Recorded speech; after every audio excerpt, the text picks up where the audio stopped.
the storm had just passed, but its shadow still lingered in the air. Jonah Briggs stepped out onto the porch, his boots sinking deep into the mud, his eyes sweeping across the dying farm, the stench of rotting livestock mixed with the heavy smell of wet earth.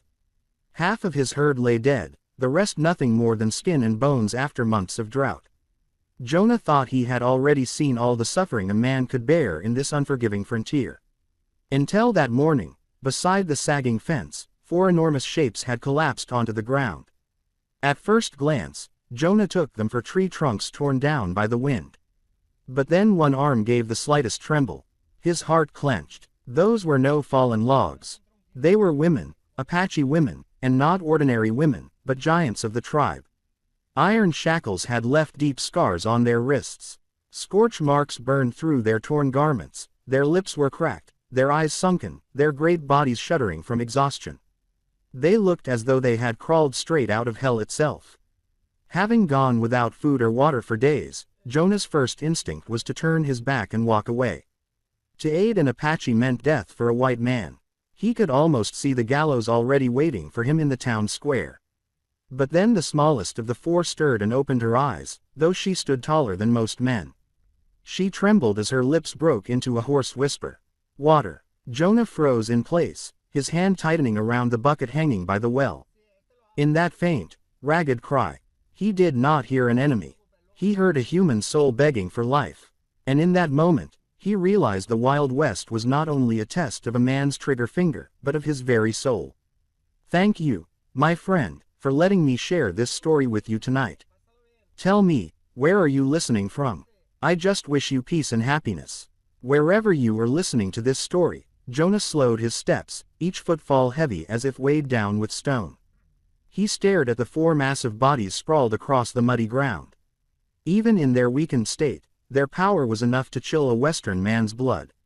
Their arms were thick as oak branches, their shoulders wider than the doorway to his home. These were not fragile women.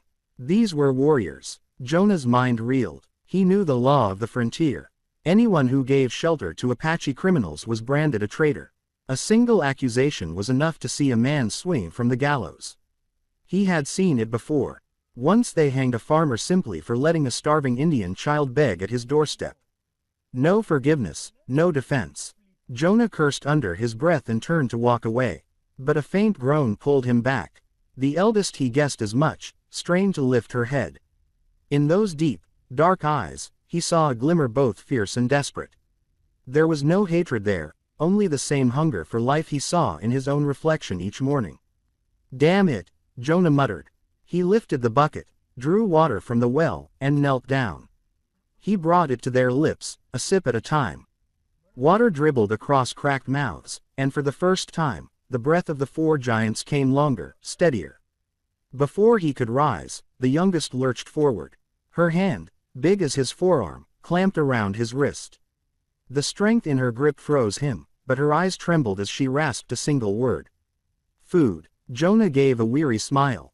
Inside the old wooden cabin, he had only one small loaf of dry bread left, no larger than his hand. It was the only meal he had saved for the day. Yet, as he looked into 4 pairs of waiting eyes, he knew he no longer had a choice. He broke the loaf into small pieces and placed them in their hands. The 4 enormous hands quivered as they received the food, eating slowly, as if afraid it might vanish.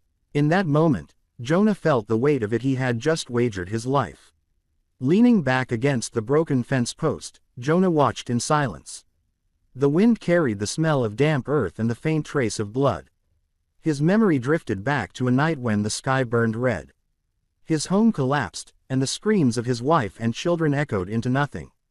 Their deaths too had come at the hands of men hiding behind the name of law. Jonah's fists tightened. Perhaps he was stepping onto a road from which there was no return. But at the very least, he was no longer standing alone against the cruelty of the frontier.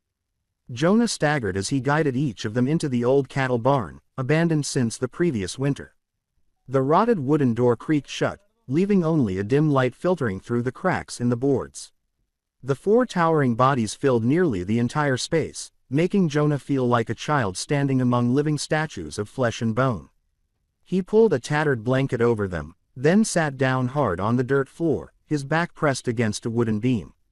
Questions crowded his mind. Why had 4 giant Apache women collapsed right outside his doorstep?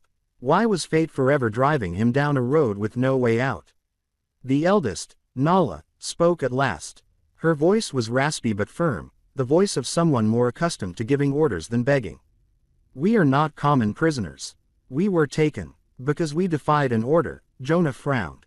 What order? Nala locked eyes with him. A band of renegade soldiers. They wanted to burn my village. Women, children, all of them. We stood in their way, and for that they bound us in chains and called us traitors. The air in the barn grew heavy. Jonah felt his chest tighten. The image of his own home engulfed in flames returned with a stab. His wife and children screaming in the fire. He knew that feeling, the helpless rage of watching the strong crush the innocent beneath their boots.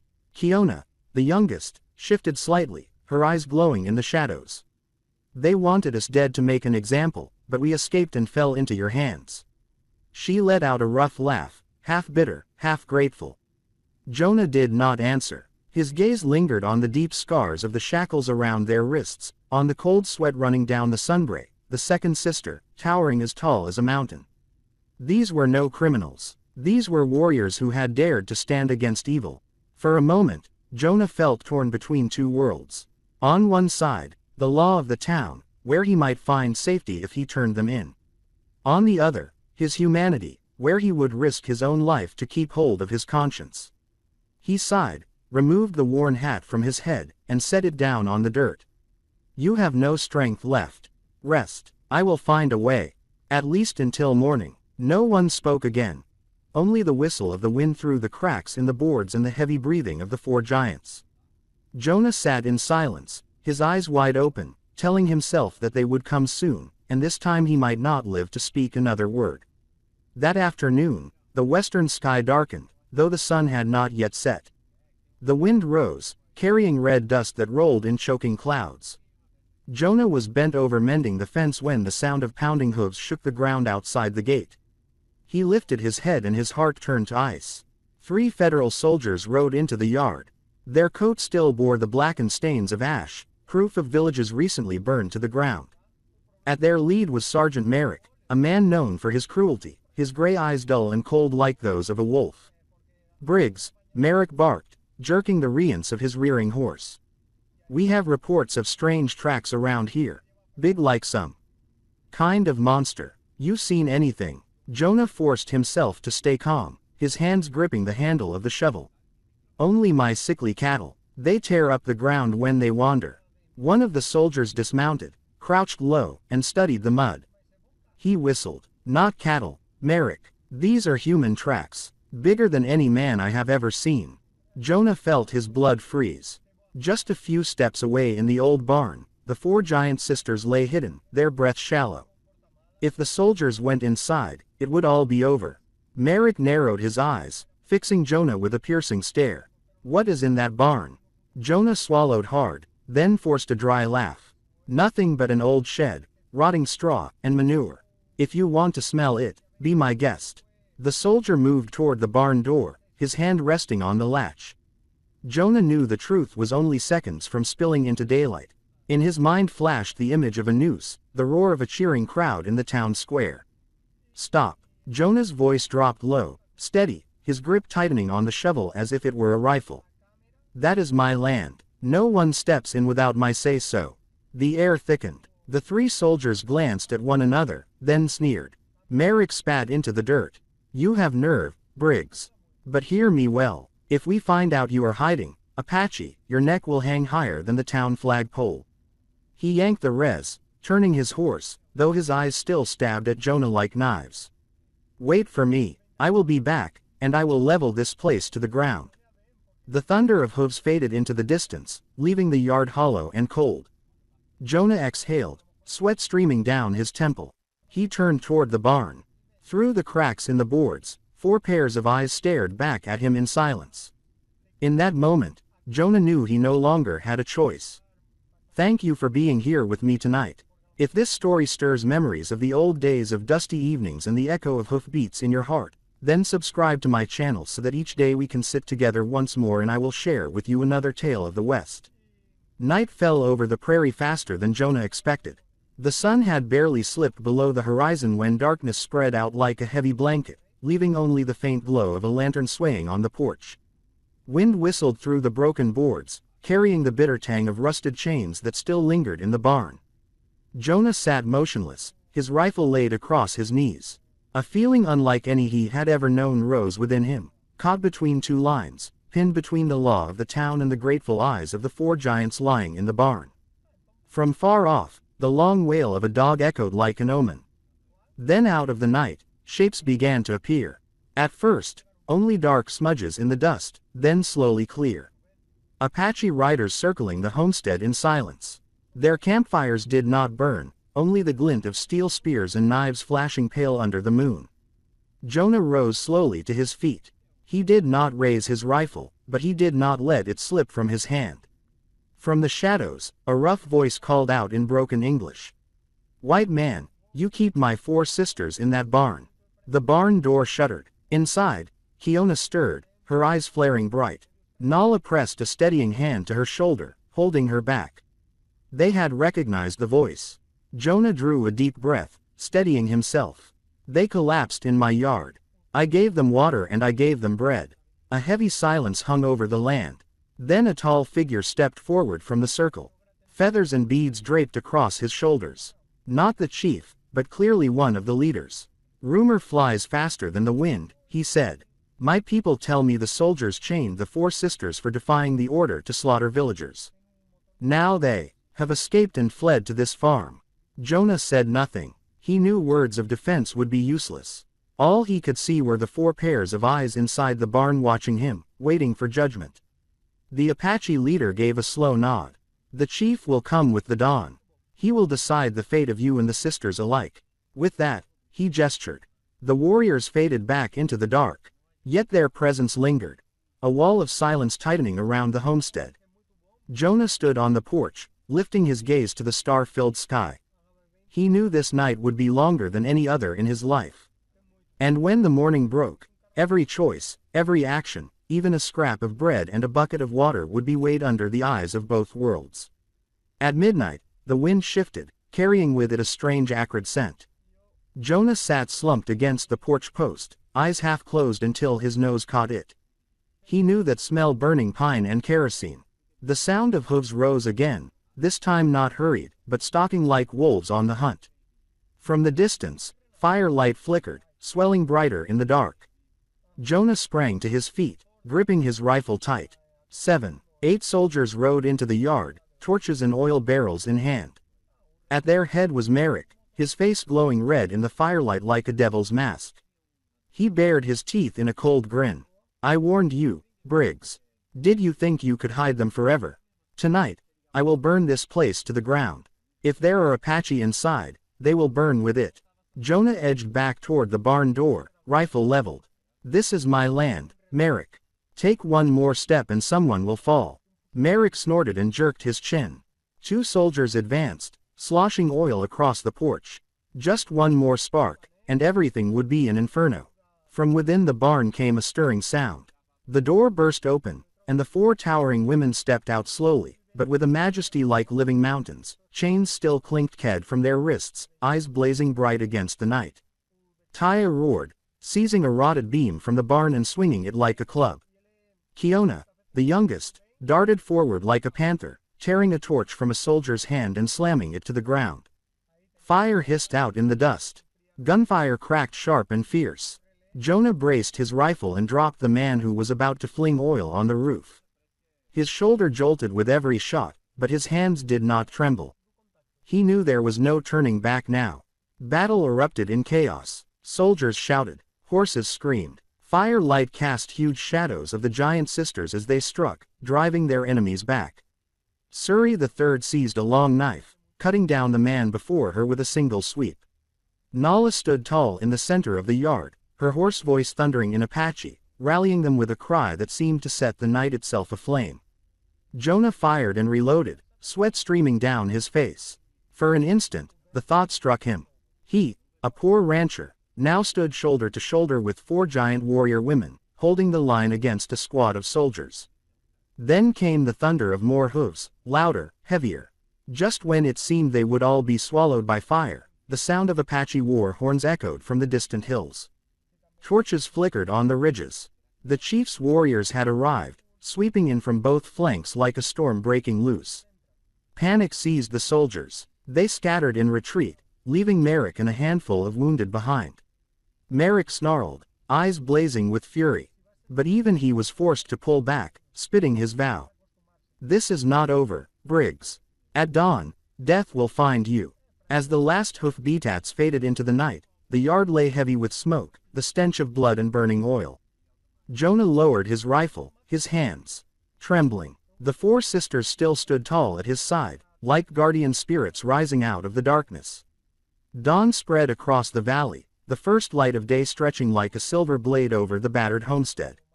Scorched weeds and blood stains still marked the ground, not yet dry. Jonah stood on the porch, his face hollow, his callous hands trembling faintly after the long night. Beside him, the four giant women sat in silence, their eyes bloodshot from exhaustion, yet still burning bright, like embers refusing to die. From the north came the sound of hoof-beats. Not hurried, not loud, but steady and solemn. Jonah lifted his gaze. Out of the mist emerged the Apache riders, 20 warriors in the lead. And at the rear, an elder man, his back straight as a pine, streaks of silver in his hair, his eyes deep and piercing. Chief Nehima, the father of the four sisters. He dismounted, stepping into the yard with a stillness that seemed to draw all breath from the air. Warriors formed a circle, lances raised, yet none spoke a word. The chief's eyes swept over the ground, pausing on Merrick, and the soldiers bound in ropes after the night's battle. Then, his gaze fixed on Jonah. "White man," he said, his voice low but clear. "You know, do you not? Any who shelter Apache prisoners shall hang by the neck." Jonah swallowed hard but stood tall, unflinching. "I know." Nala, the eldest, forced herself to rise. Though her body trembled, she stood proud as a mountain. "Father," she said, her voice breaking. "This man gave us water. He fed us when no one else dared. Without him, we would have perished here in the dirt." For a long moment, Nehima was silent. Then he stepped closer to Jonah, his gaze heavy as stone. Weighing, searching, Jonah clenched his fists, his heart pounding like a drum. He braced for a death sentence, for the nod that would unleash the blade, but instead the chief raised his hand, his voice carrying across the valley. "This man is no enemy. Jonah Briggs, from this day forth, you are the keeper of the oath of freedom of the Apache. You gave the last of your bread and water to those who stood against oppression. The law of this tribe will shield you." The words had scarcely fallen when the valley rang with war horns and the cries of warriors. Jonah stood stunned. He, a poor, lonely rancher, now stood within the circle of protection of an entire people. Merrick writhed in his bonds, shouting, "Indian law is nothing. He is a traitor and he will die by the hand of the Union." Nehima turned, his eyes flashing steel. "If those rebel soldiers crave war, let them come and taste it. But blood has spilled enough. On this dawn, I choose life." Jonah stood frozen. In that instant, he understood. His life had turned down a road he had never imagined. And it had all begun with a bucket of water and a scrap of bread. On a fateful night, the morning sun pushed back the mist, spilling light over Jonah's battered homestead. Black scorch marks still scarred the fence. Smoke still lingered in the wind. Yet in the midst of ruin, a strange peace settled over the land. The four Apache sisters sat in a line before the yard, their giant forms casting long shadows across the dirt. They were no longer broken prisoners, but like pillars of the mountains, tall, unyielding, proud. Nala, the eldest, watched quietly as her father spoke with the elders. Ta, towering and strong, lifted the broken fence posts to set them upright. Sariri's hands worked with care, tearing cloth to bind the wound on young Kona's shoulder, where blood still seeped. Jonah stood on the porch, his ragged hat in his hand. Feeling as though his whole life had been rewritten in a single night, no longer just a poor rancher fighting to keep his starving cattle alive, he now bore a new name among the Apache, the keeper of the oath of freedom, a title no man in town would ever dare dream of. Chief Nehima approached him, his old eyes sharp yet carrying recognition. "You can return to town and meet the gallows," he said slowly. or you can remain here, rebuild this ranch under my protection. From this day on, Apache blood will count you as an ally." Jonah bowed his head, his voice. "I never thought a bucket of water, a scrap of bread could change an entire life." Nahima's hand rested heavy on his shoulder. "Justice begins with small things, but the one who keeps it must carry the weight of mountains." The Apache riders melted back into the forest, leaving the homestead bathed in golden light. Jonah turned toward the sisters. Kiona smiled, youthful yet full of trust. Tia gave a solemn nod as though acknowledging he had become part of their fate. Suri whispered softly, "You saved us, and you saved yourself." Jonah sank onto the porch step, breathing deep. The wind carried red dust and the smell of charred grass. But within him rose something he thought long lost: hope. In the Wild West, survival does not always lie in the barrel of a gun or the edge of a blade. But in the moment when a man chooses mercy over fear, we all carry wounds and burdens. Yet what keeps us human is not the land we own, nor the weapon we hold, but the courage to reach out a hand in the darkest hour, a bucket of water, a piece of bread. Sometimes that is the line between cruelty and compassion. So my friends, stand with what is right. Choose a life filled with kindness, a life of mercy. Tell me what you felt in this story. Leave a comment below. Type the number 1 if you enjoyed it. And do not forget to subscribe so that we can share more thrilling tales of the Wild West together.